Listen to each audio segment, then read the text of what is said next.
네, 그럼 지금부터 기술직 공무원 역량 강화 교육을 시작하도록 하겠습니다. 오늘 교육은 최근 개정된 관련 법령 및 기술직 공무원이 알아야 할 주요 내용으로 구성되어 있으며, 중대재해처벌법의 이해와 스마트 건설 기술의 활용이란 주제로 한국종합기술 백종현 부사장님께서 강의를 해주시겠습니다. 강사님을 소개해드리겠습니다. 강사님께서는 충북도청에서 토목직 공무원으로 30여 년의 공직생활을 마치고 대한건설협회 충청북도회 대외협력실장을 거쳐 현재는 한국종합기술 부사장님으로 근무하고 계십니다. 또한 2014년도부터 충북자치연수원 토목행정반 과정의 강사를 겸임하여 공무원 현직에서의 경험을 바탕으로 설계 요령 및 계약 심사 조회 시스템에 대한 강의를 진행하고 계시며, 최근에는 음성 JT 드론 협동조합의 겸임 강사로서 공공기관의 측량 및 재난관리에 대한 드론 활용 교육 등 많은 분야에서 활동하고 계십니다. 오늘 이렇게 유익한 강의를 해주실 백종현 강사님을 큰 박수로 맞이해 주시기 바랍니다.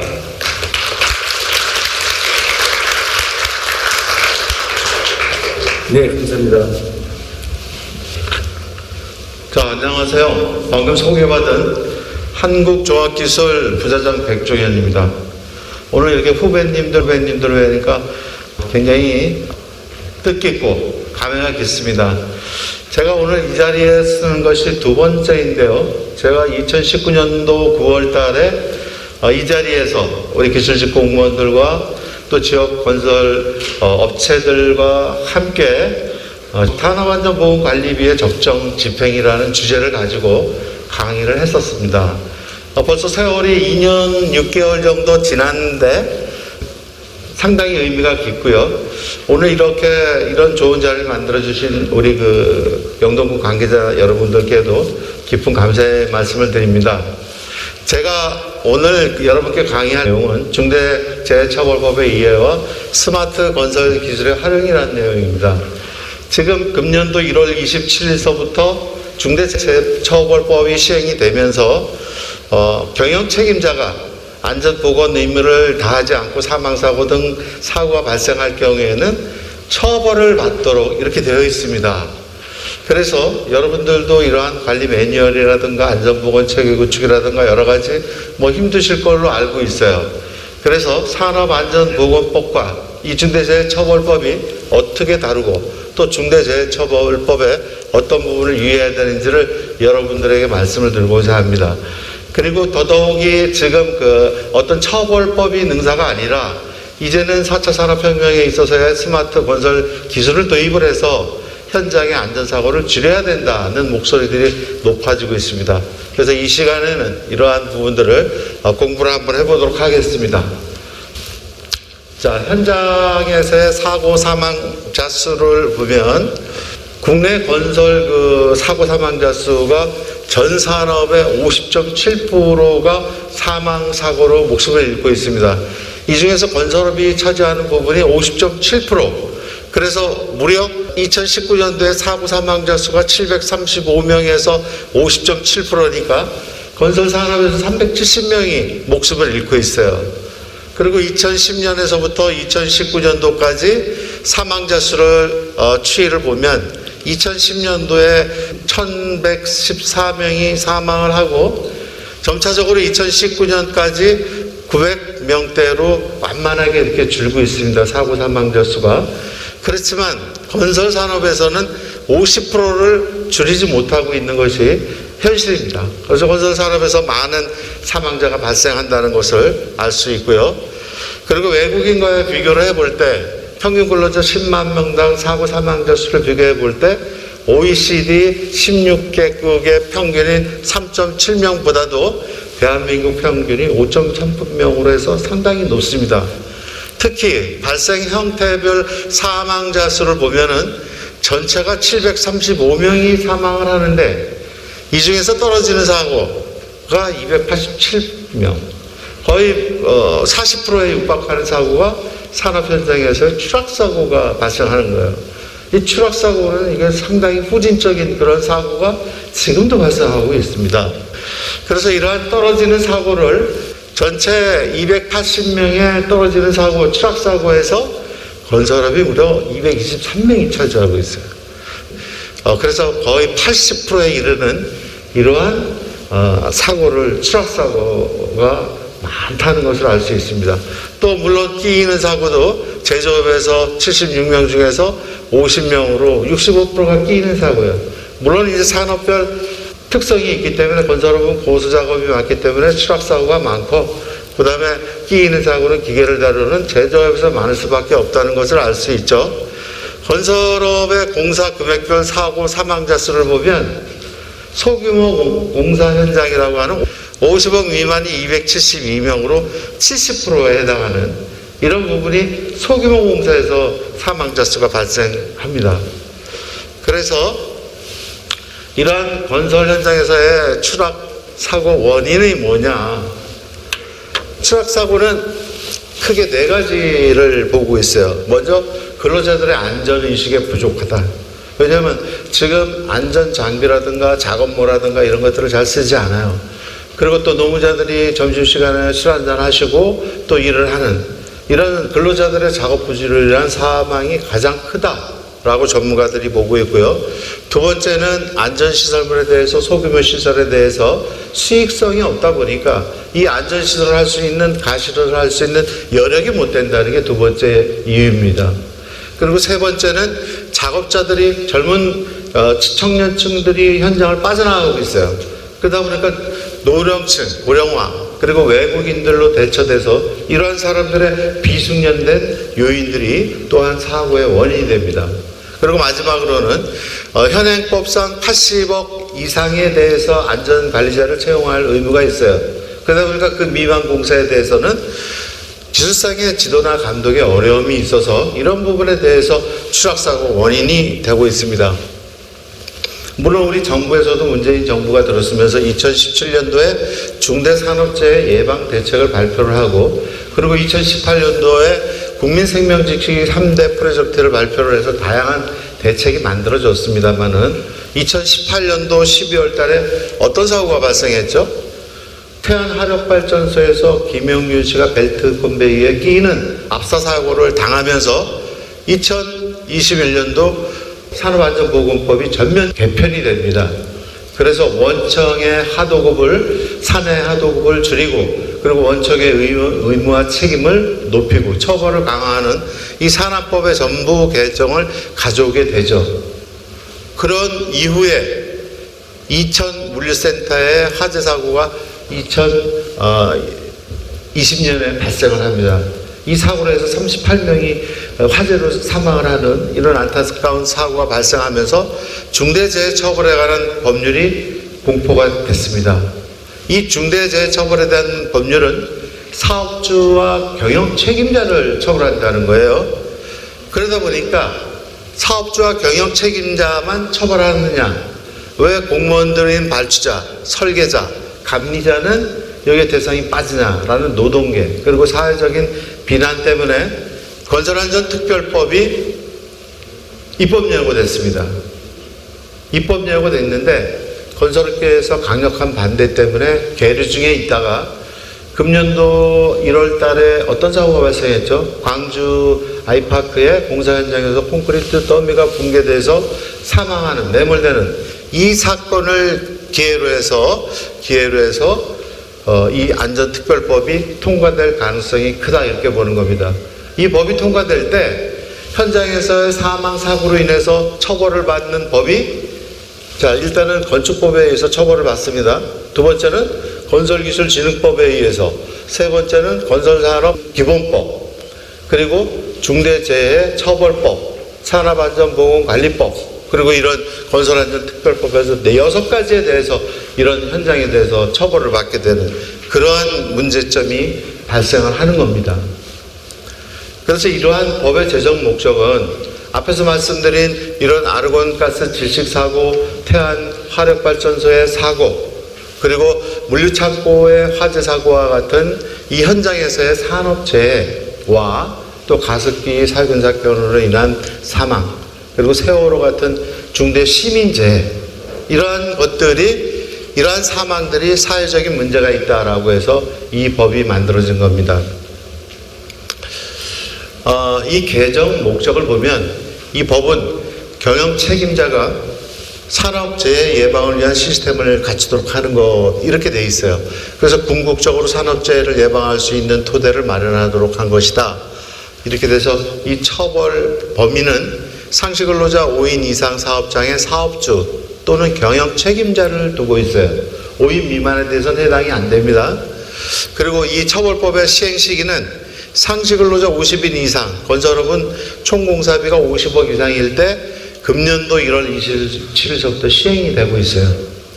그리고 50인 미만의 상시근로자 사업장은, 또 건설업은 50억 미만의 공사는 3년간의 유예기간을 둬서 2024년 1월 27일 날 시행이 됩니다. 제가 집에서 이 작업을 하다가 슬라이드 노트에 기록이 된 이 화면이 나오는 바람에 제가 지금 설명하는 거 잘 안 맞는데 좀 이해해 주시기 바랍니다. 법의 주요 내용은 중대산업재해와 중대시민재해가 발생했을 때 사업주와 경영 책임자를 처벌한다는 거예요. 그래서 중대산업재해를 산업안전관리법에서 다루고 있는 산업재해로 인해서 사망, 부상, 질병이 발생됐을 때 이때 중대산업재해로 보는 것이고, 중대시민재해는 원료, 제조물, 공중이용시설, 공중교통수단, 이런 것들에 대해서 설계, 제조, 설치, 관리 결함으로 발생하는 재해로 인해서 사망이라든가 사고라든가 부상자, 질병자가 생길 때 중대시민재해로 보는 겁니다. 중대시민재해는 여러분이 다루는 시설들이 많이 있죠. 우리가 시특법에 의해서 1종, 2종 시설물은 전체가 다 재해 대상이 되는 거예요. 도로, 하천, 상수도, 이런 시설들, 그리고 공중이용시설도 여기에 포함됩니다. 지하역사, 도서관, 박물관, 의료관, 또 어린이집까지도. 이러한 부분들이 실제적으로 여러분들이 중대산업재해에 대해서는 별로 신경을 안 쓰셔도 되지만, 중대시민재해는 공중이용시설이 있기 때문에 이 시설에 대한 관리가 잘못될 경우에 경영 책임자가 처벌을 받는다, 이런 내용이 됩니다. 그래서 중대재해처벌법을 본격적으로 말씀드리기 전에 몇 가지 용어를 설명을 드릴 거예요. 자, 경영 책임자라는 것은 사업을 대표하고 사업을 총괄하는 권한과 책임이 있는 사람 맞습니다. 그래서 중앙행정기관 장, 자치단체 장, 공공기관이 장이 경영 책임자에 포함이 되고요. 다만 실질적으로 사업을 대표하고 전체 사업을 총괄하는 권한과 책임이 있는 사람이 그가 경영 책임자에 해당할 수 있다, 이런 기준이 있어요. 산업안전보건관리법에서는 등기상의 대표이사로 돼 있으면 그 사람이 사업주고 경영 책임자입니다. 근데 중대재해처벌법에서는 대표상, 등기상의 대표이사가 아니라 실질적인 대기업의 주식을 많이 가지고 있는 오너, 회장님, 이런 분들을 처벌하겠다는 거예요. 실질적인 오너를. 이 법의 취지가 그렇습니다. 그러니까 이 법에서 제일 중요시하는 것은 법 4조와 5조인데요. 법 4조는 사업주와 경영 책임자의 안전과 보건 의무 확보를 해야 된다. 사업주와 경영 책임자는 실질적으로 지배 운영하는 자기 사업장의 근로자들을 위해서 안전 보건 조치를 이와 같이 1, 2, 3, 4에 대해서 해야 된다는 규정이에요. 그리고 5조에 대해서는 사업주와 또 그 경영 책임자가 도급이라든가 용역이라든가 위탁을 줬을 때 그 실질적으로 위탁을 준 사람들의 근로자까지 포함을 해서 안전 보건의 조치를 하라는 그런 의미예요. 포괄적인 의미. 그래서 여기서 보면 안전 보건 확보 의무 대상을 실질적으로 지배관리 운영하는 사업장의 종사자로 이렇게 규정을 하고 있어요. 이 종사자의 규정은 큽니다. 범위가. 사업주의 근로자, 근로기준법상의 근로자가 되고, 또 용역 도급 위탁을 줬을 때 그 도급을 준 그 하청업체의 종사자도 여기에 들어가는 거예요. 종사자가. 그리고 하도급을 다단계로 줬을 때 다단계로 준 그 근로자까지도 사업주나 경영 책임자가 책임을 지라는 그러한 취지가 중대재해처벌법입니다. 그래서 중대재해처벌법의 범위나 손해배상을 보면 중대산업재해나 중대시민재해를 책임 주체는 당연히 사업주나 경영 책임자가 지도록 돼 있어요. 그리고 안전보건 확보의 의무는 사조에 의해서, 사조는 실질적으로 운영 지배 관리하고 있는 자기 사업장에 있는 근로자들을 보호하는 거예요. 의무 확대, 이것은 오조는 아까 용역, 위탁, 도급을 줬을 때 그 도급을 준 종사자들까지도 이 보호를 해야 된다는 이렇게 의무를 확대를 했습니다. 그래서 이것을 이행을 안 해가지고 사망사고가 발생했다. 그러면 형사적으로 처벌을 받는데 사망했을 때 1년 이상의 징역을 받고, 형사처벌로 양벌 규정에 의해서 법인은 50억 이하의 벌금을 물고, 또 징벌적 손해배상으로 해가지고 손해액의 5배까지 배상을 해줘야 되는 이런 게 중대재해처벌법이에요. 그래서 여기서 보면 실질적으로 지배관리, 실질적으로 운영하는 이런 용어들이 나오는데, 실질적으로 지배관리하는 이런 것들이 뭐냐 이거지. 그러면 사업주와 경영 책임자가 실질적으로 지배 운영 관리하는 일이란 소유권 임차권을 지배 관리권이 있는 경우는 맞아요. 그런데 3자에게 도급 용역 위탁을 한 경우에 실질적으로 지배 운영 관리하는 책임이 있다면 모두에게 안전보건 확보 의무를 이행해야 된다, 이런 얘기예요. 그러면 영동군에서 만약에 청소 용역을 줬을 때 청소 용역 업체에서 근로자가 와서 일을 하게 되면 실질적인 운영 지배 관리 권한이 영동군수에게 있다고 볼 겁니다. 당연히, 그죠? 그러니까 산업안전보건관리에 대한 의무를 이행을 해야 되겠죠.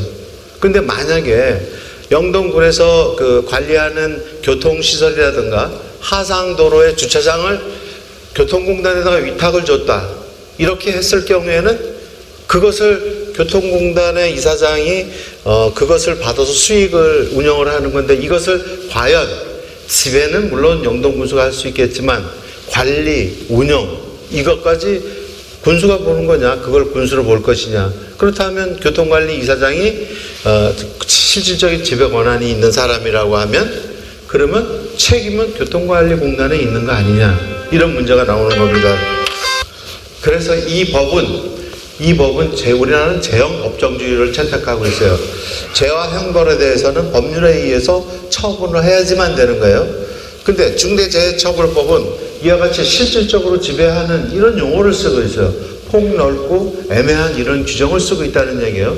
그러면 형사처벌을 하려면, 만약에 현장에서 사망사고가 발생해서 사람이 죽었다, 그러면 형사들이 조사를 하게 돼 있어요. 기소까지 해요. 그러면 그 사망의 원인이 실질적으로 어디에 있느냐, 실질적인 지배, 관리, 운영했던 사람이 누구냐, 이것을 원인을 규명해야지만 처벌할 수 있는 건데, 이렇게 법이 모호하게 돼 있는 이런 상태에서는 집행이 어려운 거죠. 1월 27일 날 법과 시행령이 만들어졌는데 아직까지 법 시행 규칙이 만들어지지 않은 게 이 중대재해처벌법입니다. 왜? 이러한 여러 가지 문제에 대해서 노동계와 경영계와 입장이 틀리기 때문에 지금 이런 국민적인 합의가 이루어지지 않은 상태에서 시행 규칙이 만들어지지 않은 상태예요, 아직. 산업안전보건법과 중대재해처벌법에서 차이를 말씀드리겠습니다. 의무 주체는 산업안전보건법은 만약에 그 잘못하게 됐을 때 안전관리 책임자나 현장 소장이 징벌적 책임을 지는 거예요. 그렇지만 중대재해처벌법은 무조건 사업주나 경영 책임자가 받습니다. 그런데 만약에 그 밑에 있는 사람들이 문제가 생겼다라고 할 때는 산업안전보건법에 의한 조치를 받는 거예요, 처벌을. 그래서 두 가지 법을 다 적용을 해야 된다라고 보시면 되겠고요. 그래서 주요 의무는 산업안전보건관리법은 안전 및 보건 조치를 법에서 정하고 있는 것을 해야 돼요. 이 사항을 만약에 위반을 해서 적발이 됐다라고 하면 과태료와 벌금을 물게 돼 있습니다. 그렇지만 중대재해법은 절차법이에요. 안전보건 확보 의무를 이런 것들을 하라라는 절차상의 절차법이기 때문에 1, 2, 3, 4 의무를 이행을 안 했다 하더라도 과태료나 벌금이 부과되지는 않습니다. 그렇지만 나중에 사고가 났을 때 처벌을 받게 되는 거죠. 가령 은행원들도 근로 그 대상자들이 은행 같은 경우에는 사실 중대산업재해가 난다고 볼 수 없어요. 그래서 많은 예산을 들어서 저러한 조치를 해나갈 수는 없지만 그래서 안 할 수도 있어요. 물론 잘 넘어갈 수 있지. 근데 사고가 발생했을 때는 저러한 책임을 져야 되는 그런 부분이 산업안전보건법과 중대처벌법이 틀린 겁니다. 그리고 손해배상에 있어서는 손해배상에게 5배를 줘야 되는 징벌적 손해배상이 있어요. 그러면 만약에 그 사망자가 발생해가지고 책임이 있어서 구속이 됐다, 징역을 산다, 1년, 3년, 그러면 나중에 나오려면 합의를 봐야 되잖아요. 그래서 이러한 징벌적 손해배상이 5배예요. 피해액이 사망해서 1억이 나왔다. 그럼 5억까지 줘야 돼요. 근데 앞에서도 말씀드렸지만 사고는 50억 미만에서 중소건설업에서 사고가 많이 발생하는데 그 중소건설업이 저렇게 5억씩 낼 수 있는 돈이 있겠느냐, 이런 부분들이 문제가 되고 있어요.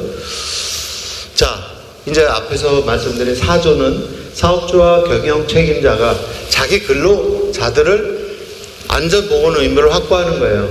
그래서 4가지 1, 2, 3, 4에 대해서 의무를 이행을 해야 돼요. 1번과 4번이 중요하죠. 왜냐하면 1번은 인력과 예산 등 안전조치관리 체계를 구축하고 그 이행에 관한 조치를 하도록 돼 있어요. 그래서 전문 인력을 배치해야 되고 적정한 예산 편성을 해야 되고 이것들은 예산 돈이 들어가는 부분이에요. 그리고 마지막 4번도 이 법령에 따른 의무 이행에 따른 관리상에 필요한 조치를 하기 위해서는 이것은 무엇이 들어가요? 이것도 돈이 들어가는 부분이죠. 정기적으로 점검해야 되고 또 교육도 시켜야 되고 이런 부분들이.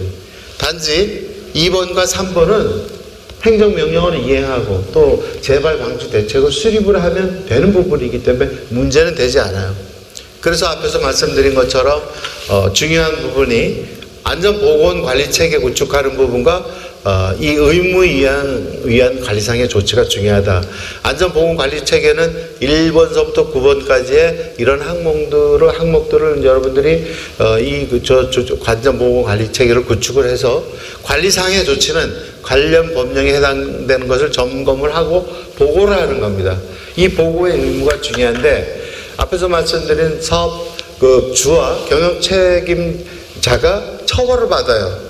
그러면 밑에서 보고를 안 해서 만약에 저것이 처벌을 받을 수 있어요? 경영주나 사업주 책임을 줄 수 있어요? 없잖아요. 그러니까 현장에서 관리상의 이행 조치, 또 점검한 사실, 또 필요한 인력이라든가 예산에 필요한 사항은 반드시 점검을 해서 최고 결재자에게 보고를 해야 된다는 그런 보고 의무가 있는 겁니다. 보고를 안 하게 되면 관리자가 처벌이 안 되잖아요. 그러면 그 과정에서 실질적인 담당자가 거기에 대한 책임을 져야 된다. 이런 부분들이 중대재해처벌법에서 중요시해서 집행을 해야 되는 부분이에요.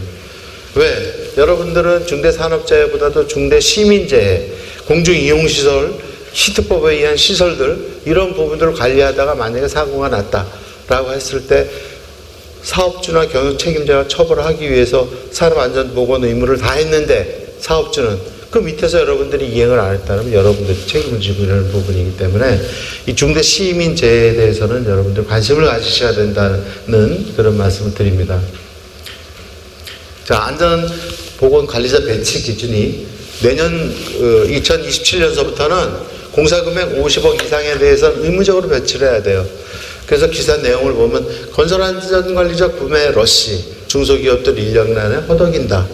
그리고 대형 건설사 같은 경우는 연봉 8천만 원을 줘도 사람을 따기가 어렵다. 한눈에 별 따기다. 지금 굉장히 어렵잖아요. 법은 강화되어 있는데. 그래서 여기 계신 여러분들이 그러한 그 보건산업안전 업무를 담당하고 있다면 여러분들의 나중에 경력 관리가 돼요. 그리고 나중에 시간이 나실 때 건설산업안전기사라든가 산업안전보건기사를 따두게 되면 나중에 그 은퇴해서 제2의 그 인생을 살아갈 수 있는 담보적인 좋은 자격증이 된다고 볼 수 있죠. 이 자료를 보면 지금 현실이 그렇습니다. 자, 건설공사 발주업체는 중대재해법의 적용을 제외한다. 다행입니다. 검찰이 특별한 사항이 아니면 건설공사 발주자를 처벌하지 않겠다. 이렇게 결정을 했어요. 그래서 그동안에 발주자까지도 책임을 지는 거 아니냐라고 했지만 발주부서에서는 발주하게 됐을 때 원청에서 도급자가 이러한 문제에 대한 책임을 지고 여러분들은 지지 않습니다. 그런데 이런 경우가 있어요. 상수도 본부가 있다. 도로관리사업소가 있다. 그런 경우에는 도로관리사업소는 상수도 같은 경우에 발주 문제에 대한 책임을 받지 않습니다. 그렇지만 공무직을 데리고 도로관리를 하잖아요. 또 상수도 관리를 하고 그러다가 사건이 발생됐을 때는 그럼 이때는 처벌을 어떻게 받아야 되느냐. 그래서 고용노동부의 사무관과 통화를 해보니까 무조건 중대재해처벌법은 사업주와 경영 책임자를 처벌하는 겁니다. 그래서 산업안전보건의 의무를 잘 만들어놨느냐 매뉴얼대로 그렇게 했는데도 발생됐을 때 그러면 소장이 상수도 본부장이 과실이 있느냐 이런 여부를 따진다는 거예요. 그래서 지금 고용노동부에서 케이스 바이 케이스 여러 가지 케이스가 있는데 법은 만들어진 지 얼마 안 됐고 지금 중대재해처벌 1호가 지금 진행 중에 있고 2호, 3호 이런 것들에 대한 판례, 법원에 판례가 나와야지 어느 정도 데이터베이스가 구축이 돼서 이 법리적으로 해석이 가능하지 않겠습니까? 이런 얘기예요. 그래서 일단은 그런 부분들을 여러분들이 인지를 하시고 너무 걱정할 필요는 없다. 이 처벌에 대해서는 여러분들이 쌓아놓은 관리자의 매뉴얼 또는 그 이행상의 조치 부분들을 여러분들은 챙기시면 되는 부분이에요. 자, 이렇게 돼서 앞으로 중대재해처벌법이 미치는 산업에 미치는 영향은 당연히 현장의 안전관리 요구를 많이 하다 보니까 공사기간이 늘어나겠죠. 그리고 공사비가 증가가 돼요. 그리고 특히 안전관리 조치에 대해서 이런 공사비를 산업안전보건법에서는 우리가 산업안전보건관리비, 제작비를 봐주고 또 산업안전관리비도 봐줍니다. 그런데 중대재해처벌법은 본인들이 하게 돼 있어요. 사업주가, 경영 책임자가 예산을 세워서 하도록 돼 있어요. 그러니까 상대적으로 이렇게 공사 현장에서 보면 전체적으로 50인 미만에서의 작은 사업장에서 사망자가 많은데 이런 것들을 사업주가 예산을 부담해서 하라고 하면 여러 개 있겠습니까? 그렇기 때문에 이런 부분에 뭔가가 정부 차원에서 지원을 해줘야 되지 않겠느냐는 얘기가 나오고 여기 보면 5인 미만에 대해서는 중대재해처벌법에 적용을 받지 않습니다. 근데 사망사고는 제일 많아요. 이런 부분들이. 이런 부분에 대한 뭔가 법적인 그런 보완이라든가 이런 부분이 있어야 될 거다는 얘기가 이제 나오는 겁니다. 그래서 정부 차원의 지원은 물론이고 저렇게 계상 의무는 발주자가 책임을 지라는 이런 부분들은 뭐가 문제가 있지 않느냐. 그래서 이러한 중대재해처벌법은 지금까지 말씀드린 것처럼 중대재해 방지가 아니라 처벌하겠다는 법이에요. 그래서 사고가 일어나면 무조건 그 관리자를 책임을 해서 사고를 막겠다는 건데 이것은 너무 과다한 벌이다. 이제는 우리는 기술적인 어떤 마인드에서 4차 산업혁명의 새로운 첨단 기술, 드론이라든가 IoT, 사물인터넷, 또 인공지능, 또 로봇이라든가 이런 첨단 기술을 이용을 해서 현장에서의 사망사고를 줄이는 그런 방향으로 이제 우리가 가야 되지 않겠느냐라고 해서 도교통부에서 법에 제정을 했어요. 이렇게. 그래서 건설기술진흥법 시행규칙에 건설공사 현장의 안전관리 체계 구축 운영 비용을 안전관리비로 공사금액에 계상하라라고 했어요. 그래서 구체적인 걸 보면 스마트 안전장비 사례, 스마트 안전모, 그리고 안전 벨트 이런 것들 착용하지 않았을 때 경보음을 울리고 또 위험한 현장에 접근할 때 경보음을 울리는 이런 체계. 장비와 작업자들이 충돌을 일으킬 가능성이 있으니까 서로가 가까이 가면 이 안전모나 장비에 붙은 센서 때문에 충돌 경고를 주는 이런 시스템. 그리고 가시설, 비계집, 거푸집, 또 흙막이 이런 부분들은 이게 무너질 염려가 크잖아요. 그래서 자이로 센서를 바꿔서 한계치 이상의 하중이 작용한다거나 한계치 이상의 처짐이 발생할 때 알림을 줘서 사전에 대처할 수 있는 이런 부분들을 그리고 관리 시스템을 법에서 지원을 해주도록 근거를 마련하고 있어요. 그래서 이제는 우리가 공사 현장에서 관공사는 하면 할수록 모자립니다. 이 어렵습니다. 이런 얘기들을 많이 해요.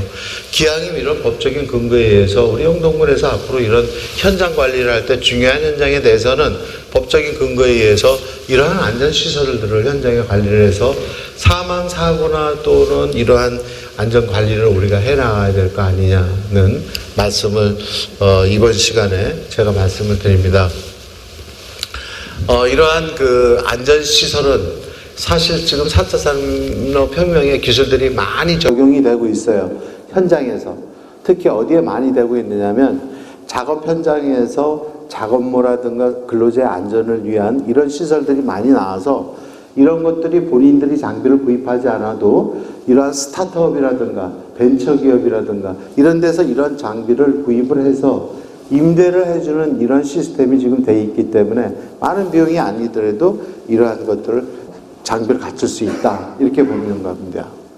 스마트 장비에는 AI 인공지능이 거의 지금 들어가 있어요. 그래서 스마트 장비 AI 인공지능이라는 것이 사실 이세돌과 알파고로 인해 가지고 인공지능이 많이 나왔어요. 알파고를 이세돌이 4번에서 1번 이겼습니다.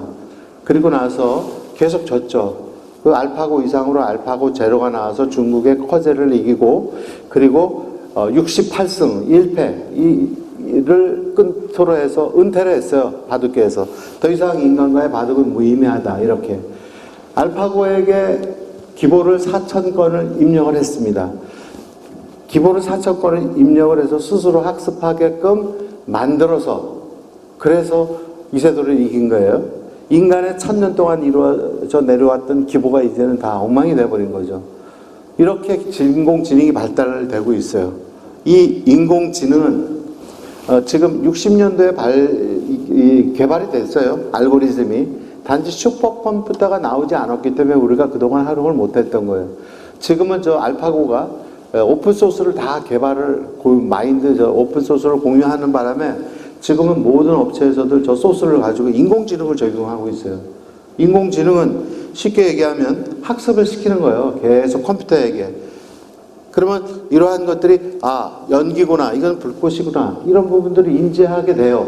데이터를 많이 이렇게 입력을 시켜주고 좋은 데이터를 입력을 시켜주면 그리고 장비 안전을 이 사람들이 장비를 찾느냐 안 찾느냐 이런 부분들을 작업자의 이상 행동이 저게 평소 행동이 아니다. 저거는 이상한 행동이다. 이런 것들을 인공지능이 판단을 해서 스스로 경보를 올려주는 겁니다. 그래서 이러한 안전장비 착용 알고리즘에 의해서 이렇게 작업자의 머리를 검출하고 또 이 작업모를 썼는지 안 썼는지 검출하고 안전모를 미착용했다. 작업 가운을 작업 조끼를 착용 안 했다. 쓰러졌다. 이런 것들을 이벤트, 알림을 줘서 사전에 조치를 하는 이런 것들이 인공지능이 지금 현장에서 이루어지는 이런 부분들입니다.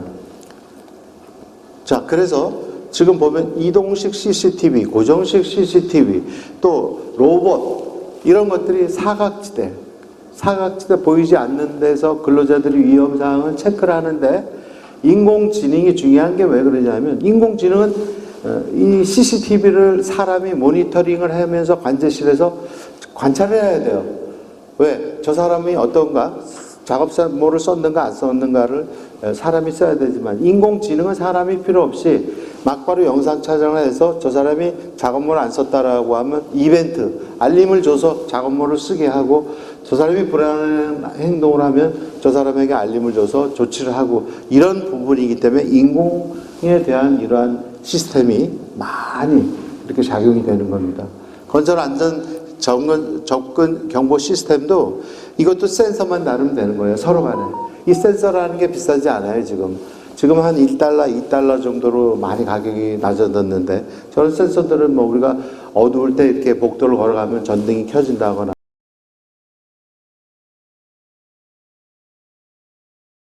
이런 부분들이 저런 센서가 이용되는 것이고 그리고 몸무게 관리를 위해서 집에 들어와서 체중계에 올라가 보니까 70kg가 넘더라. 그럼 70kg가 넘으면 센서가 냉장고에다 연락을 해서 냉장고 센서에서 9시 이후에는 나에게 냉장고 문을 열어주지 않아요. 이런 것들이 다 IoT, 사물 인터넷이에요. 센서를 이용하는 것이에요. 이런 것들이 지금 대중화됐고 생활화됐기 때문에 이런 부분들이 우리가 작업장에서 많이 쓰여진다는 것을 말씀을 드려요. 특히 이제 중요한 것은 VR, 가상현실 체험을 하기 위해서 VR 안경을 끼고 우리가 체험을 하죠. 근로자의 가장 그 추락사고 중에서 많은 것이 작업자의 의식 부족. 작업만 차지 않는다, 귀찮으니까 안전조끼 안 한다, 그리고 낮술 한 잔 드시고 일한다, 안전고리 안 한다. 이런 데서 작업자의 안전부주의에서 나는 사고가 가장 많습니다. 그런데 중대재해처벌법은 이러한 작업자들의 안전부주의로 인해서 발생하는 사고에 대해서 책임이 없어요. 중대재해처벌법은. 그렇기 때문에 이러한 안전교육, VR을 쓰고 직접 고소 높은 장소에서 떨어지는 체험을 하고 중장비가 다가가지고 부딪히는 이런 걸 실감을 해보면서 그러면서 안전에 대한 의식을 높이는 이 작업 효과가 크다라고 해서 이제는 교육도 이러한 VR 영상을 통한 이런 교육으로 가야 됩니다는 그런 전문가들의 의견입니다. 자, 그래서 이 동영상이나 이제 이런 부분 시간이 가서 이 부분은 생략을 이제 드리도록 하겠고요. 다음에는 이제 마지막으로 설명을 드리고 이제 마무리하겠습니다. 스마트 건설 기술 로드맵이다라고 해서 정부에서 중점적으로 추진하고 있는 사업이 있어요. 이 사업은 뭐냐면 4차 산업혁명. 4차 산업혁명은 로봇, 드론, VR, 그리고 AI, 인공지능, 또 IoT, 산업 인터넷 이러한 첨단 기술이 서로가 융복합이 돼서 새로운 가치를 만들어내는 것. 이게 4차 산업혁명이에요. 그러한 가치를 만들어내는 이러한 융복합 기술이 건설 현장에 적용이 되면 이게 스마트 건설 기술이에요. 왜 이 스마트 기술이 필요하냐? 앞에서 말씀드린 고령화가 되고 현장에서 사망사고가 발생하고 그 다음에 경쟁력이 없어요. 건설은. 농업은 드론을 통해 가지고 농사가 지금 획기적으로 변화하고 있어요. 제조업도 변화하고 있습니다. 그리고 3차 산업도 변화하고 있는데 유독 건설 현장만은 여러분들 보시면 현장 노동력에 의존하는 것이 가장 커요. 지금도. 다 인건비로 지출되는 게 많아요. 장비도 옛날에 재래식 굴삭기, 도자, 덤프 이런 것들을 쓰다 보니까 생산성이 없는 거예요. 경쟁력이 떨어지는 거죠. 그래서 국가 간의 건설 경쟁력도 우리는 9위로 뚝 떨어져서 이번 기회에 정부가 건설 산업이 이제는 도약할 수 있는 기회를 삼아서 발판을 삼아서 뭔가 한번 해보자. 이것이 바로 스마트 건설 기술 로드맵입니다. 2018년도 11월 달에 정부가 야심차게 계획한 것이 이 스마트 건설 기술 로드맵이에요. 어떻게 하는 거냐? 2차 설계도면에서 3차 입체적으로 이제 앞으로 설계를 하겠다. 그리고 정보통신하고 새로운 기술 전략을 맺어서 발전되는 기술을 적용한다. 그래서 정부에서는 2025년까지 건설 기술 활용 기반을 구축한다. 설계에 있어서 이제는 3D 입체, BIM 설계를 한다. 그런 기반을 구축하기 위해서 기술자를 양성하고 그러한 표준화된 모델들을 만들고 이런 기반을 만들겠다는 얘기예요. 그리고 2030년서부터는 건설 인전 자동화로 가겠다는 겁니다. 정부의 의지가. 그래서 건설기술 스마트 로드맵은 3단계로 구분을 했어요. 정부에서. 설계 단계, 시공 단계, 유지관리 단계. 그래서 시공은 설계 단계에서는 앞으로 2D 설계를 3D 설계로 하겠다. 라이다나 카메라 정보를 통해서 BIM 설계를 해 나갈 거다. 그 다음에 시공 단계에서는 현장에서 드론을 통해서 현장을 모니터링 감시를 하고 그리고 IoT 기반 센서 이걸 통해서 작업자들의 안전관리를 하고 또 유지관리 마지막에 유지관리 단계에서는 센서를 활용해서 유지를 하고 드론을 통해서 시설물 관찰하고 그리고 AI 인공지능을 통해서 시설물을 관측하겠다. 이것이 정부의 목표입니다. 그리고 거기에 대한 구체적인 내용들이 설명이 돼 있어요. 이렇게 계획 설계 단계는 어떻게 한다. 또 표준 설계도는 어떻게 만든다. 이러한 부분이 정부의 구체적인 계획이 유지관리까지의 단계가 나와 있습니다. 이것을 설명을 드리면 복잡하고 이 그림으로 해서 여러분들께 설명을 드리도록 하겠습니다. 자, 우리가 이제 영동군에서 영동군 심천면에 산골짜기에다가 주민들을 위해서 아치 교량을 놓겠다 이렇게 계획을 했어요. 그러면 스마트 건설 기술에 의해서는 앞으로 앞에서 말씀드린 것처럼 지형도 및 교량을 BIM 설계하라 이렇게 이제 과업 지시를 줄 겁니다. 그래서 과업 지시에 BIM 설계를 하라 과업 지시를 주면 설계 응용사가 설계할 때 2D 도면으로 하는 게 아니라 3D 도면으로 하겠다는 얘기예요. 그러면 이 BIM이라는 거는 쉽게 얘기하면 3D라고 생각하면 돼요. 입체화된 3D. 이와 같이 지형도를 보면 이렇게 3D로 나타나는 것이 이게 빔이다. 그런데 빔이 입체도와 틀린 것은 각각의 정보를 가지고 있어요. 높이 정보 그리고 하천 폭을 알 수 있는 거. 이렇게 수치화된 벡터 데이터 또 메타 데이터 속성값이 들어간 게 단지 빔이다. 이렇게 되는 겁니다. 그래서 이러한 그 시스템을 지형도를 먼저 이제 설계사에서는 지형도를 측량을 하는데 입체적으로 빔으로 설계를 해야 되겠죠. 그러면 드론이 여기서 이제 날아갑니다. 이렇게 여기에 RTK라는 장비와 장비를 부착을 하게 되면 이게 측량이 가능한 장비예요. 그래서 드론에다가 장비를 매달려서 여기서 쭉 이제 그 영동군 심천 마을을 다 스캐닝합니다. 항공 촬영을 해요. 항공 촬영을 하면 그 항공 촬영의 한 데이터들이 하나의 점들, 하나의 선들로 이루어지고 면들로 이루어져서 전체적인 이런 지형도가 각각의 포인트 클라우드 점으로 이루어졌어요. 모든 게 수천만 개의 점으로 이루어졌죠.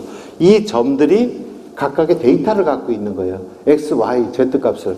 그것을 픽스4D라는 소프트웨어로 불러들이게 되면 이와 같이 지형도가 3D로 입체가 완성이 되면서 각각의 점들이 나타나서 이거 여기서부터 높이가 얼마다, 여기서부터 하천폭은 얼마다 이렇게 디지털 상에서 3D 지형도가 구축이 되는 거예요. 그래서 이러한 3D 디지털 트윈이다. 현장에 있는 내용들을 디지털 컴퓨터로 옮겨놨잖아요. 그래서 디지털 쌍둥이를 똑같이 옮겨놓은 거예요. 그래서 디지털 트윈이다, 메타버스다, 이제 이런 얘기들을 앞으로 많이 들으실 건데, 디지털 트윈이 스마트 시티 도시를 지금 전국에서 서로 경쟁을 해가지고 지원을 받고 있어요. 이게 뭐냐 하면, 스마트 시티가 이와 같이 전주의 한옥마을을 예를 들면 전주의 한옥마을을 이렇게 항공 촬영을 해가지고 데이터가 있는 비임 설계를 하게 되는 겁니다. 그럼 한옥마을이 만들어지면 컴퓨터상에서 여기서 시뮬레이션을 해볼 수 있는 거예요. 실제 상에서는 시뮬레이션을 할 수가 없잖아요. 그렇게 되면 이렇게 지형도가 완성이 되면 여기서도 영동마을의 시간당 강우량이 80mm가 왔을 때 과연 어떻게까지 흘러 넘칠까? 이것을 실제에서 할 수 없던 거를 3D 비임 설계를 함으로써 수치, 폭, 이 높이 개념이 나오기 때문에 물이 80mm가 흘렀을 때는 넘치는구나. 그러면 제방 계획은 이렇게 해야지. 다음에 하천 폭은 기본 계획을 이렇게 해야 되겠다는 판단이 나오게 되는 거예요. 그래서 3D 지형도가 중요한 겁니다. 다음에 이제 교량 설계를 해야 되겠죠. 이 교량 설계를 하면 이 3D로 하는 거예요. 입체로. 이런 것들을 할 때 건축에서는 정형화됐기 때문에 대개가 사각형이기 때문에 건축은 하기가 쉬워요. 그래서 건축을 할 경우에는 건축의 트러스, 건축의 지붕, 건축의 이 벽 이런 것들을 CAD에서 라이브러리 저장이 돼 있어가지고 끌어다가 건물을 이렇게 맞추면 그게 입체 3D 설계가 돼요. 그렇지만 토목은 정사각형인 정방향의 모습이 없잖아요. 산업단지 틀리고 하천 틀리고 또 도로 틀리고 이러다 보니까 사실 비임으로 구축하기에는 아직 어려워요. 그렇지만 이게 불가능한 건 아니죠.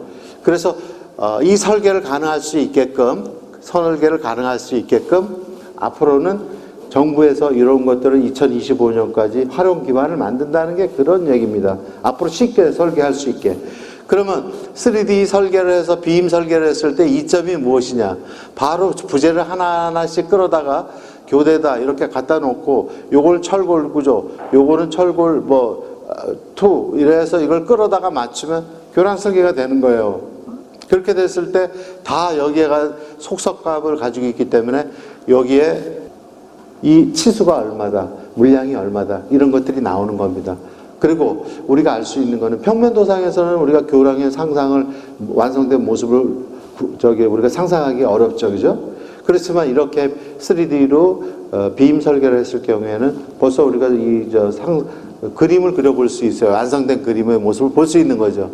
그래서 현장 소장이 현장에 이제 나오게 되면 이렇게 고글, VR 안경을 쓰고 나와요. 그러면 통제실에서 여기에다가 이 설계도면을 보내주면 여기서 VR로 보게 되면 완성되지 않은 이 위치에 그 완성된 모습의 교량을 볼 수 있는 거예요. 그래서 이 빔 설계가 중요한 것이고, 공사를 해 나가면서 여기에 교각을 세웠다. 교각을 세우고 이제 여기에 이제 상판이 시작이 된다. 그때마다 VR 완성된 안경으로 보이는 완성된 교량과 실제 이루어지는 교량이 오버랩돼서 어느 부분이 틀렸는가, 처음에 이것을 서로 간의 간섭을 찾아낼 수 있고 잘못된 부분을 잡을 수 있는 거, 이게 바로 3D 설계의 빔 설계의 장점이다, 이렇게 말씀드릴 수 있어요. 자, 이제 공사를 시작을 하면서는 아까 말씀드린 것 같이 이 작업자가 여기 가게 되면 불도저나 또는 덤프트럭으로부터 접근하지 못하게 여기에 센서를 서로가 달아가지고 경보음을 울려서 작업자의 안전을 보호하는 그런 시스템입니다. 그리고 장비조차도 이제는 포크레인이 재래식 아래으로만 이렇게 포크레인 하는 게 아니라 이제는 170도, 45도 경사로 이 사각면을 이렇게 조정하고 내려오기 때문에 경사면 조정할 때 우리가 규준틀을 설치하잖아요. 그죠? 규준틀이 필요 없죠. 그리고 이 수직뿐만이 아니라 수평으로도 팔 수 있고 또 구배를 줘서 팔 수가 있어요. 5m, 10m 파는데 이게 10% 구배가 있다. 그러면 장비가 10% 구배를 맞춰서 파주는 거예요. 그러면 이것을 굳이 나중에 우리가 맞는지 틀리는지 시공 검측을 할 필요가 없죠. 이 장비가 실제 지금 활용이 되고 있어요. 두산인프라, 그리고 포스코, 현대건설, 삼성건설 같은 데서 매년 1년마다 정부에서 시연을 해서 서로가 경쟁을 하면서 새로운 장비 기술을 보여주고 있어요. 그래서 이러한 스마트한 기술들이 지금 보급이 되고 있고, 또 앞으로 이 굴삭기를 통해 가지고 여기서 토랑을 파서 덤프에 실른다. 그러면 그전에는 이 덤프의 양을 가서 개근대에 가서 재고 송장을 받아가지고 나가고 그랬지만, 아까 말씀드린 이 지형도 자체가 토공이나 물량이나 이런 것들을 내포한 자료이기 때문에 그날 하루하루의 작업량, 덤프의 작업량이 번호와 함께 작업량이 이제 기록이 되는 거예요. 그렇게 하면서 현장을 하루마다 또는 6시간마다 드론이 현장을 찍어서 작업의 진행 상황을 건설 플랫폼에다가 보내줍니다. 그럼 건설 플랫폼에서는 레이어로 하나씩 쌓여가면서 6개월 또는 1년의 작업 같은 것들이 여기에 다 기록이 되는 거예요. 그렇게 돼서 나중에 기성검사를 따로 할 필요가 없고 이러한 부분들로 되는 겁니다. 이러한 기술들이 지금 적용이 돼요. 자, 이제 마지막으로 공사가 다 끝났습니다. 공사가 끝나서 시설물 유지관리를 해야 되겠죠. 시설물 유지관리를 할 때 드론이 가서 여기에서 접근해서 이건 수축 균열이다, 이건 4인장 균열이다, 이건 균열이 아니다, 균열이 2cm다, 3cm다. 드론이 AI 인공지능이 적응이 돼서 학습돼서 이런 균열을 바로 판단을 하는 거예요.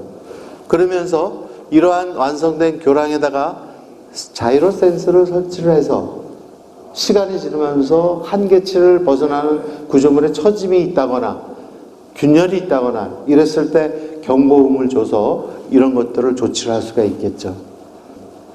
그리고 과적 차량이 만약에 지나간다 그러면 과적 차량을 이제는 남바를 찍고 개근이 스스로 돼서 이 남바와 함께 파출소에다가 고지서 통보를 하는 이러한 시설물 관리가 이게 스마트 건설 기술이 이루어지는 모든 부분이라고 보시면 됩니다.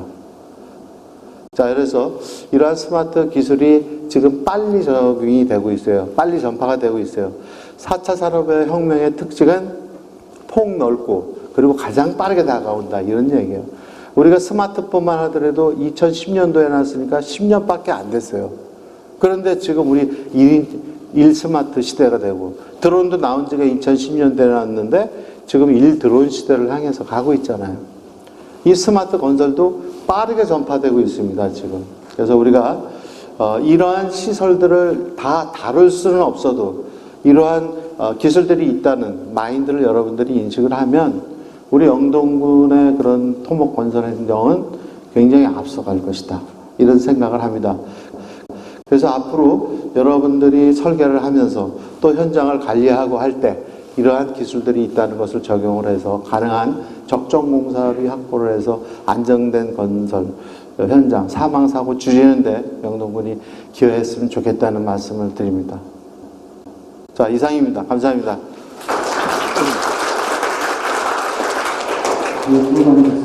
큰 박수로 한번 다시 한번 고맙습니다. 감사합니다.